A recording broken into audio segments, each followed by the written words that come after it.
Thank you, everybody, for tuning in. I'm Renee O'Day. You are joining us here with Mr. Salman Abu-Sitta. He is a Palestinian researcher and writer, joining us here at the Al-Jazeera headquarters in Doha. And today we are discussing the Balfour Declaration. It is 99 years since the Balfour Declaration, which pledged a Jewish homeland in historic Palestine.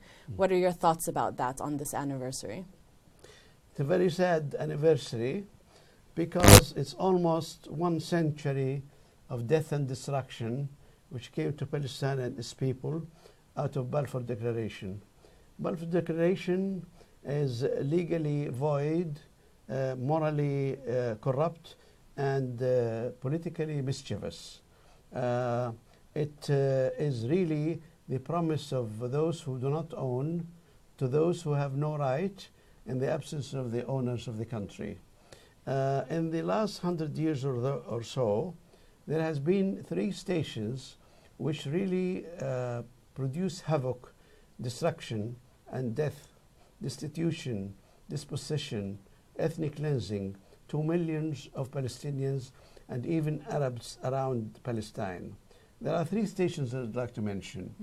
The first one is the first Commissioner General, the British High Commissioner, appointed by Britain in Palestine with the ostensible aim to create an independent and free Palestine.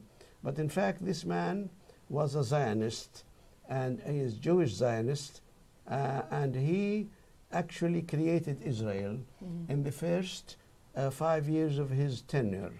How did he create Israel in these 5 years? First, he introduced the Hebrew as official language. He actually created an independent system of banking for Jews, independent education, independent Ministry of Public Works, independence of labor union, independent power and power generation, and also the most important thing, he created the embryonic Israeli army under the name of Settlements Watchmen. So these ingredients planted Israel in the early years of British mandate, and Ben Gurion has nothing to do 30 years later except announce it and actually make it through. And second station, which is very important, the Palestinians, when they revolted against that, they actually had a revolution unprecedented in the history of Palestine, 1936 to 1939, and the British brutally destroyed the Palestinian society.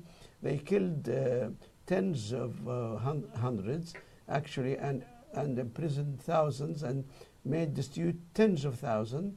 So by the end of 1939, Palestine was incapable of defending itself. 10 years later, the Zionists took over Palestine. You know, while we're having this discussion, we are live on Facebook, and we're already getting a lot of people commenting and sending in questions. Rob Bennett says that the two-state solution is the answer, that what we're discussing here is just propaganda. We're also hearing from Imtiaz Ahmed, who says Israel is illegitimate. It's an illegitimate state formed by the Balfour Declaration. What do you have to say to the people who say, for instance, like Rob Bennett, who think that a two-state solution, you know, is the answer? This two-state solution is a Zionist plan aimed at cornering the Palestinians, 12 million of them, in 1/5 of Palestine, and giving 80% of Palestine to 5.5 million Jews. This plan, or this idea of two-state solution, really negates a fundamental principle of the United Nations, the right of refugees to their homes from which they were expelled. This right is not an invention. It's part of Universal Declaration of Human Rights. And they have the right to return to their homes regardless of any political system governing that part of Palestine. So the two-state solution is a trick. Let us remember that neither the two-state solution nor the foundation of Israel itself is based on international law. Well, on this, Ubaidullah Rahimi says it's too late to get Israel out. So is there any way for both sides to live in peace? It is also inconceivable that the suffering of 12 million Palestinians to continue. It's also inconceivable that the largest ethnic cleansing in the history of the world to continue. It's also inconceivable that the longest occupation project in the world to continue. It's also inconceivable that the only colonial project in the world to stay. It's also inconceivable that the racist system in Israel with its 50 laws against international law to continue. It's also inconceivable that killing Palestinians, starting with 70 massacres in 1948 and continuing today in Gaza and West Bank to continue. The problem is reversed. What is not possible to continue is the suffering of Palestinians, and they have the right to return to their land. So then what do you need to hear in order for you to believe that peace can happen? What do you think needs to be done? What can Israel say to you, for instance? No, I don't wait for Israel to give me the answer, because Israel is created against every conceivable principle of justice. I could say simply that the suffering of Palestinians cannot continue, and therefore the idea that what causes it should cease to exist, namely the racist policies and apartheid policies of Israel. Zionism has all the ingredients of going against all the principles of international law. As long as people believe in Zionism, like other countries believe in fascism, this problem will remain.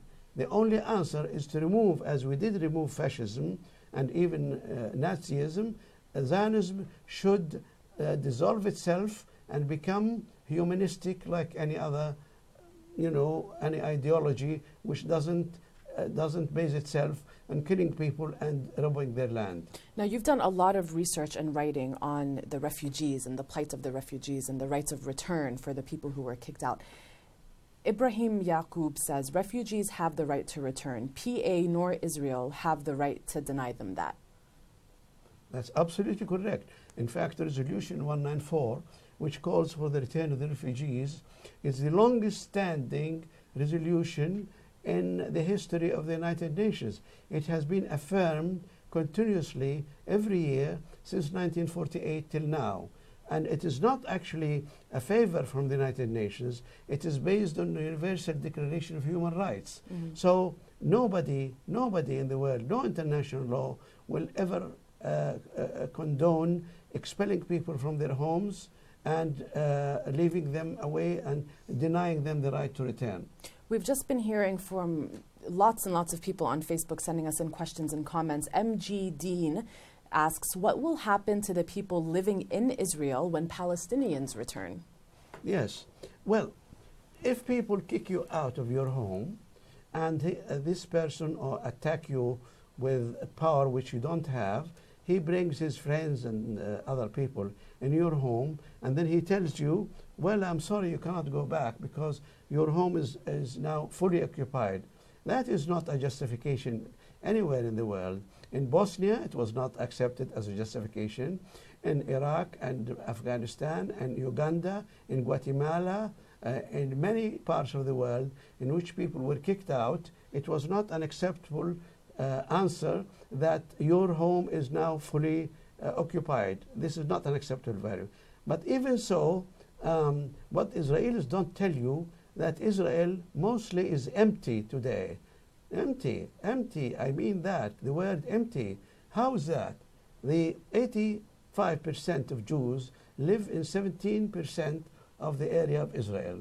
They are around Tel Aviv and West Jerusalem and around Haifa. We made a study, we find that the land of 500 Palestinian villages have either no Jews at all or have very few Jews. In fact, if Palestinians can return to their homes, there will be no problem for the majority of them, 80 or 85%, to return without even affecting or dislocating any Jews today, assuming they will live in a new country in which democracy and no racism is prevalent. The Jews of today, as I said, have actually covered a larger area around Tel Aviv, taking over Jaffa and about 8 or 10 Palestinian villages around that, and around Haifa, the rest is still empty. We have published a lot of studies about that, and it is actually clear in our Atlas of Palestine 1917 to 1966, which is available online for our website, Palestine Land Society website, Palestine Land Society website. Okay, Patricia Robinson, this is a good question from her. Why can this not be overruled in an international court of law? Can't this be taken to The Hague? Yes, it's a good question. In fact, even the so-called partition plan, which has no legal value to establish Israel, the United States stood against taking that resolution to the International Court of Justice. The United Nations have clearly said we have no right to to distribute the world against the wish of the people of the country. Now, why don't we bring them to the Hague? The answer is to do that. The Security Council have to approve a move or a resolution to take the problem to the Hague, and this resolution will always be met by veto from the United States. Now, there are some people who might, I guess it's safe to say, disagree with what you have to say, or disagree with the majority of the stance of the Palestinian people. Adam Mason is one of them. He sent us in a comment. This is the Minister of Propaganda. Guys like this is why there is no peace. How do you respond to accusations like this? I'll say, what's his name? His name is Adam Mason. Adam Mason. I suggest to Adam Mason to read a good book or two in which he teaches himself the truth about Palestine, about the history of the conflict. And it's not a big miracle if someone is intelligent enough to read these books, because they are available. There are documents of the United Nations. There are very good scholarly books about that. And the recent history is full of data if one cares to read them, to educate themselves. But to throw accusation, to me, means someone is actually bankrupt. He has nothing to say. We hear now from Tam Wynn, who says, as a Native American, it's hard to watch the oppression of the Palestinian people and not following the Oslo Accords like we're dealing with the American government. This has been said before, and I think there is definitely a parallel that maybe we can draw between the Native American issue and the Palestinian issue. Well, the common thread of two cases is that both are colonial projects in which people came from outside the country and they destroyed the people of that country. The examples are abound. The French in Algeria, the Dutch in South Africa, the British in India, and so on and so forth. In all these cases, or most of them, there has been a resolution. The British left India, the French left Algeria, the Dutch found a way to recognize that they are in other people's country, so the majority rule applied. The Native Americans are very unfortunate victims of that. They have been pushed in one corner, but of course, I don't condone that at all, but that was centuries ago. Now, here, in front of TVs, and when there is new means of communication, the Israelis are killing Palestinians, taking their homes. So we're not talking about episode in history, forgotten or far away. We're talking about something you see it splashed on your screens every day. We have one final question now from Tom Wooten. What can people actually do to help Palestinians and bring peace? Absolutely wonderful question and a good ending of this very nice conversation. Yes, you can do a lot. You can do a lot. The first thing you can do, something easy at your, as they say, your neighborhood shop. You join BDS group. Join BDS group. And for the people who don't know what BDS is. All right. BDS is a world movement. BDS means boycott, disinvestment, and sanctions. It's a peaceful movement. It's a legal movement. It says the aggressor or the killer or the dispossessor must be, we don't invest in them, we must expose them, we must apply sanctions, penalties on them, and we must boycott them.